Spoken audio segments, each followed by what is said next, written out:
Hello students, gate 2022 का afternoon session का question जो आया हुआ है उसको हम लोग देख रहे हैं यहाँ पे।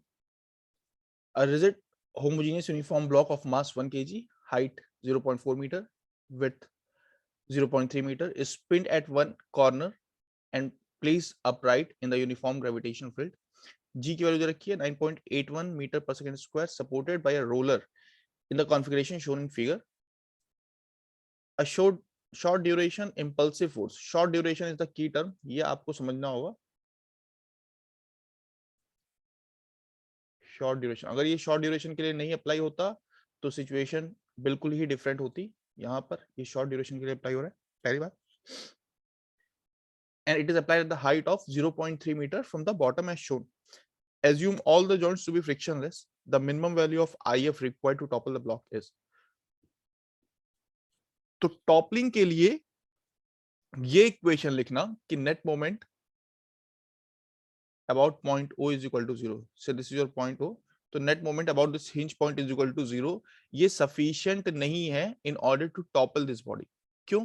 क्योंकि टॉपल करने के लिए जो सिचुएशन होनी चाहिए वो होनी चाहिए कुछ इस तरीके की.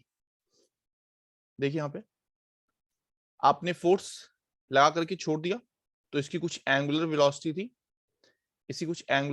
बॉडी की कुछ एंगुलर वेलोसिटी थी. बॉडी रोटेट करते हुए कुछ इस तरीके से मूव कर रही है कि जो इसका सेंटर है सी डैश पे पहुंचा, फिर सी डबल डैश पे पहुंचा और आगे भी जा सकता है.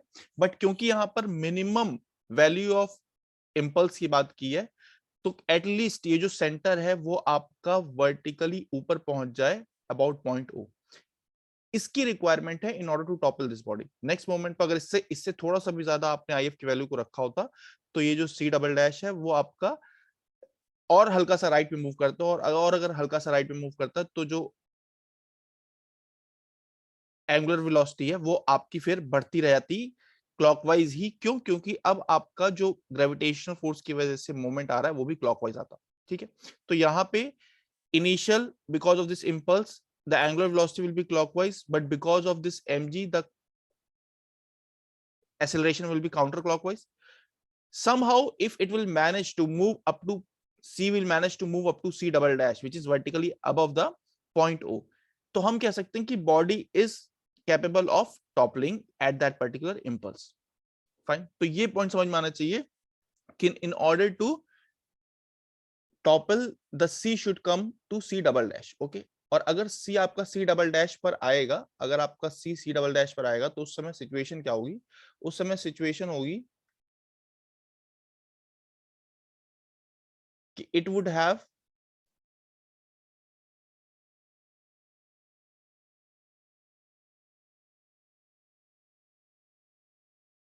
c dash कोई बीच का पॉइंट था. It would have moved by how much distance as far as vertical direction is concerned. ये कितना y ऊपर जा चुका है. ये अगर y निकल जाए हमारा तो उससे हमें ये पता चलेगा कि कितना ग्रेविटेशनल पोटेंशियल एनर्जी में इंक्रीज हुआ. हालांकि आपको इंपल्स निकालना है, but during this whole motion कितना ग्रेविटेशनल पोटेंशियल एनर्जी में इंक्रीज हुआ ये हम पहले कैलकुलेट करेंगे. This will be equal to mg into y. Now y calculate कैसे होगा? y कैलकुलेट होगा आपका just with the help of geometry. यहां पर देख सकते हैं कि अगर ये आपका सेंटर है,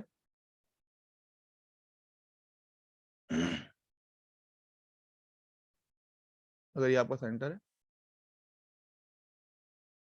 इसको r बोल देते हैं.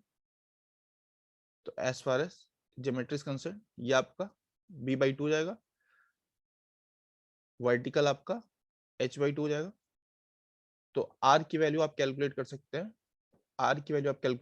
हैं, under root of 0.2 square plus 0.15 square. इसको सॉल्व करोगे तो ये आएगा 0.25. मतलब अगर बेस से बात की जाए तो बेस से initially c was at 0.2 distance above और c dash is at 0.25 distance above. तो हम कह सकते हैं कि y जो होगा वो होगा 0.25 minus 0.2 basically it will be equal to 0.05 metre. तो 0.05 मीटर आपका क्या हो गया, हाइट रेस कर गया आपका centre. Now with the help of that कितना आपका चेंज आया ग्रेविटेशनल पोटेंशियल एनर्जी में, mgh के बराबर 1 into 9.81 into 0.05। This will be same as that of initial kinetic energy. जिस इंस्टेंट पर आपने इंपल्स लगाया था उस समय जो काइनेटिक एनर्जी एसोसिएटेड था उसके ही एग्जैक्टली ये बराबर होगा। इनिशियल काइनेटिक एनर्जी कितना होगा आपका, half I omega square. This will be equal to mg y। Now यहां पर I क्या होगा, I will be about 0.0, I will be about 0.0, about 0.0 the body will be rotating and therefore the in formula you will be using IO only. Omega will be the angular velocity of the body at the instant when the impulse was provided। मतलब बिल्कुल initially omega आया था, फिर उसके बाद omega धीमे धीमे धीमे धीमे कम होते होते जीरो हो गया होगा at the instant when c reaches to c double dash. Fine. तो यहां से आपको सबसे पहले आईओ कैलकुलेट करना होगा। अब जो दूसरी बात यहां पर हमें समझनी चाहिए वो ये समझनी चाहिए कि एक तो सबसे पहली रिक्वायरमेंट जो थी इस प्रॉब्लम की वो थी विजुअलाइजेशन आपकी, कि आप विजुअलाइज कर पा रहे हैं या नहीं। और सेकंड जो रिक्वायरमेंट है वो है मोमेंट ऑफ इनर्शिया की। तो कभी भी इस तरीके की बॉडी का मोमेंट ऑफ इनर्शिया डिस्कस नहीं किया गया है गेट एग्जाम में, बट इस साल यहां पर हमें पता होना चाहिए कि एक rectangular block having mass m जिसकी आपकी डायमेंशंस दी हुई हैं उसका मोमेंट ऑफ इनर्शिया क्या होगा। ठीक है, तो एक विजुअलाइजेशन वाज वेरी इंपॉर्टेंट और दूसरा आपका मोमेंट ऑफ इनर्शिया का फॉर्मूला, ये दो चीजें यहां पर हमें समझ में आनी चाहिए। तो आईओ अगर कैलकुलेट करना है तो ये आपका होता है m b square plus h square by 2 plus M D square. Basically D यहां पर आर के बराबर है तो ये हो जाएगा M R square,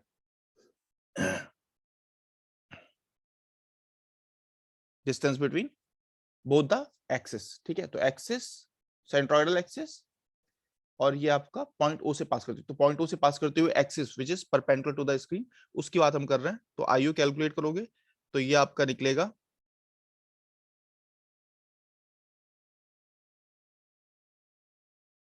0.3 square plus 0.4 square divide by sorry M B square plus H square divide by 12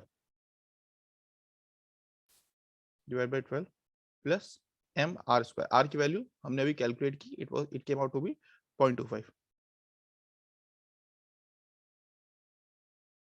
तो ये आपका आएगा 0.083 kg मीटर स्क्वायर। ठीक, तो आईओ कैलकुलेट हो गया। आईओ अगर कैलकुलेट हो गया तो ओमेगा यहां से कैलकुलेट कर सकते हैं।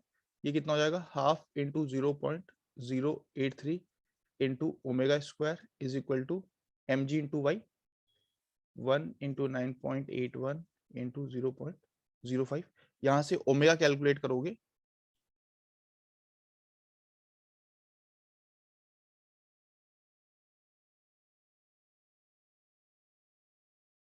तो आपका ओमेगा आएगा √11.77 which will equal to 3.43। then omega came out to be 3.43 radian पर सेकेंड। सो इनिशियली जब इंपल्स वाज प्रोवाइडेड तो आपका जो एंगुलर वेलोसिटी आया इस सिस्टम के साथ वो आया 3.43 रेडियन पर सेकेंड। नाउ अगर ये 3.43 रेडियन पर सेकेंड आया इसका एंगुलर वेलोसिटी, तो एंगुलर इंपल्स कितना हो जाएगा, एंगुलर इंपल्स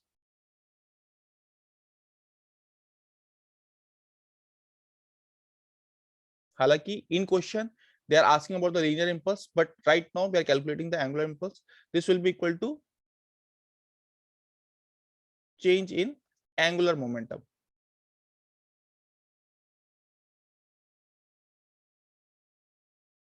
एंगुलर मोमेंटम कैसे निकलेगा, आईओ ओमेगा, तो ये आपका हो गया 0.083 इंटू 3.43 इसको सॉल्व करोगे तो ये आएगा आपका 0.2847. Now this is your angular impulse. Angular impulse को हम कह सकते हैं कि I इंटू आर, या फिर ये कहें कि force into time into moment arm, जहां पे आर की वैल्यू डी के बराबर है, ठीक है, into moment arm point O के अबाउट बात कर रहा है. तो F into T into D is equal to 0.2847. आपको क्या कैलकुलेट करना है? आपको कैलकुलेट करना है F into T. So this will be equal to F into T 0.2847 upon 0.3. So this will come out to be 0.953. So ये 0.953 was your option A, one of the option basically. So यहाँ पर आपका answer हो जाएगा 0.953 Newton second. So in case if you find any issue regarding this problem, you can comment in the comment box. Thank you everyone.